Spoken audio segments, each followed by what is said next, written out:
Psychological Interventions with Football Teams by Desmond Andrews Sr. In this presentation, we will be talking about the presence of sports psychology in football. Football in the means of what we call in the United States as soccer. Where does sports psychology stand in football? And we will also be talking about other different various aspects of what a sports psychologist does. Also touching on the individual as far as the athlete, his or herself. We will be talking about the team, whether it be the group or the organization as a whole. And we will also be talking about the coach and where the sports psychologist and the training, how does it affect each individual, team, and coach as far as the point of view of the sports psychologist. We will also be talking about why sports psychology is relevant, or where does it stand as far as it being recent in occurrence in football or in the soccer standpoint of view. Where do we stand with sports psychology? Does every organization have a sports psychologist? We will make sure that we touch on these points later on in the PowerPoint.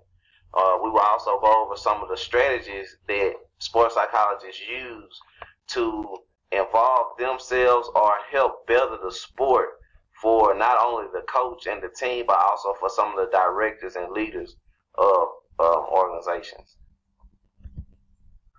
One of the main focuses of the sports psychologist is to understand the habit of the sport, to understand the aggressiveness of the sport, to understand the rules of the sport.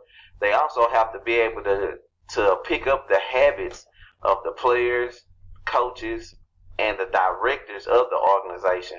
But that is a big step for a sports psychologist, especially with it being something new, something rare to the sport itself. With us knowing that football, or better known as soccer in the United States, is not a new sport. It's something that's been around for a while. So some of the culture of the sport is not going to want to change. So one thing that the sports psychologist has to blend in with or try to adapt to is knowing that he is fairly new to the organization or to the sport, and he won't be as respected as much as something that had been with the sport, something like the athletic trainer when he first came around. So that's one of the things that we will be going over as we continue into the PowerPoint.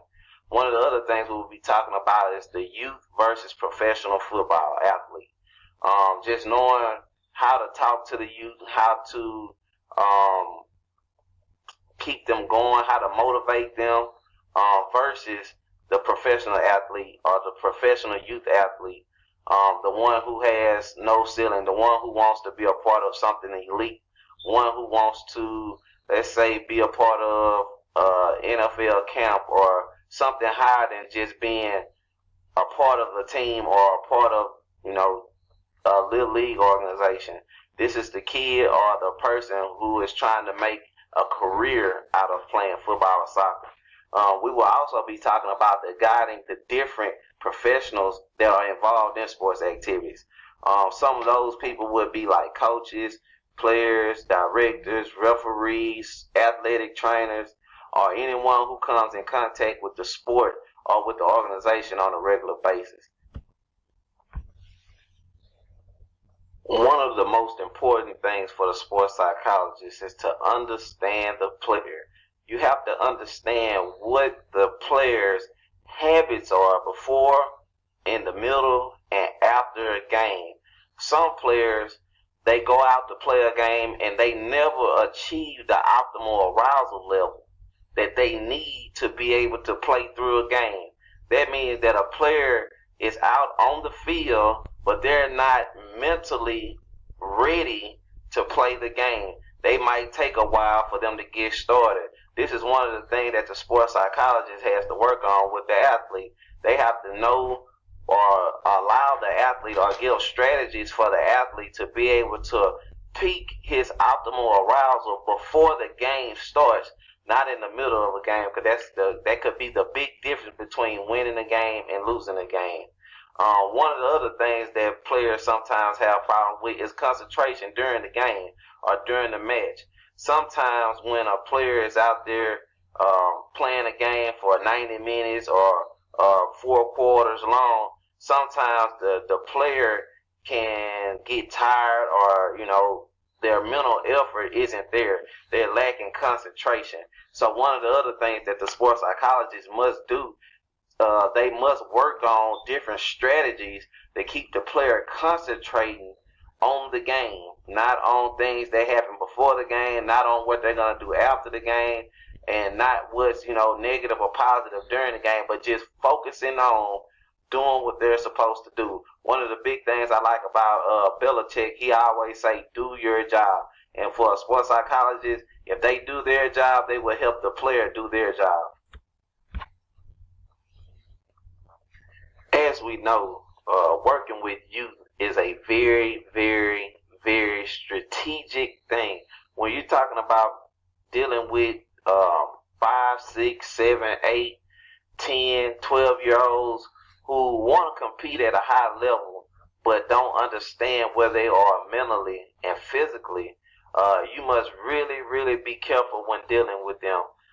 We should also know the difference between the grassroots and the elite football. One of the things about the grassroots player for the sports psychologist is that they must know the difference between the independent team and the affiliated to the professional team. With the independent teams, you can deal with them as far as like working out, just regular football, regular soccer activities, and they're not really trying to be pushed. They just want to enjoy being a part of something special. They want to enjoy being a part of the team, and they just want to participate, and they just want to be active. But when you're dealing with the elite football player, when you're dealing with the player who has a professional side or professional aim, who wants to be ranked as a player, then the sports psychologist has to understand a strategy that they need to use to be able to get that player where he wants to be.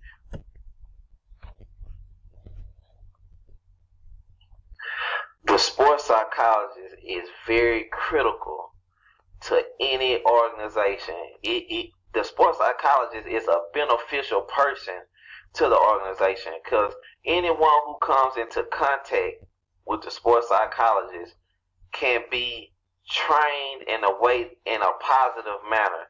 I mean, from the directors to the athletic trainers to parents, coaches, to vice presidents, to whoever that the sports psychologist must be around.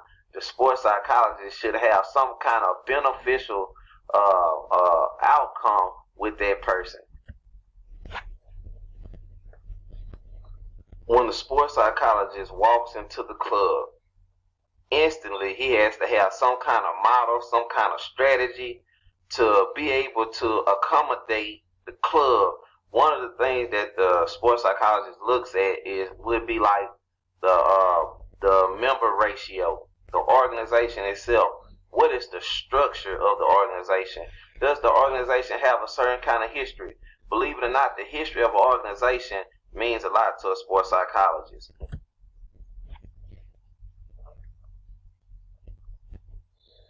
I love some of the research that I ran into while doing this PowerPoint. One of the ones that I really did like was my top reference, which was mental skills training in soccer. What they did was they went in and they helped the coaches implement not only the strategy, they helped them implement the drills, how would they set up working as with the psychologist, and they helped them also implement to teach the skills and put them inside of the drill itself. So it was kind of crazy to me how they went about putting it together. It's almost like teaching with using your teeth. You have your lesson plan, but your lesson plan touches on your teeth. So you're teaching at the same time you're using a strategy to help the players learn through the drills that you're using, that you and the psychologist sat down and talked about. So, I mean, that's one of the ways as coaches that I feel like, we can help our players, that we can help teach and train.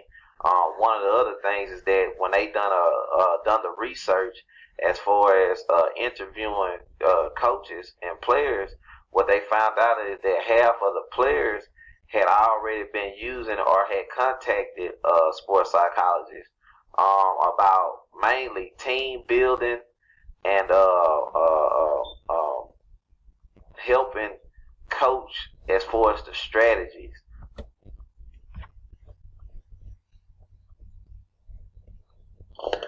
There are many things that we didn't touch on throughout this PowerPoint. We can go on for the next day or two talking about what the sports psychologist does and the good that they do for different organizations. But the serious point is that most sports psychologists never get a chance to be implemented or get a chance to show their strategies because of how new they are to the game. Most psychologists really struggle with trying to get hired on full time with certain organizations. But I can tell you this, that the preparation that they do to be able to go in, strategize a plan to each and every player, not just one, but every player has his own strategy. Every coach has his own strategy. Even with working with directors to make sure that the organization is flowing as fluent as possible. The sports psychologist reaches on every level of the organization, and they put in a lot of preparation and training to make sure that each player, each coach, and each owner or director that they meet or over exceed the optimal performance that is needed to make sure that that club or that organization does its best.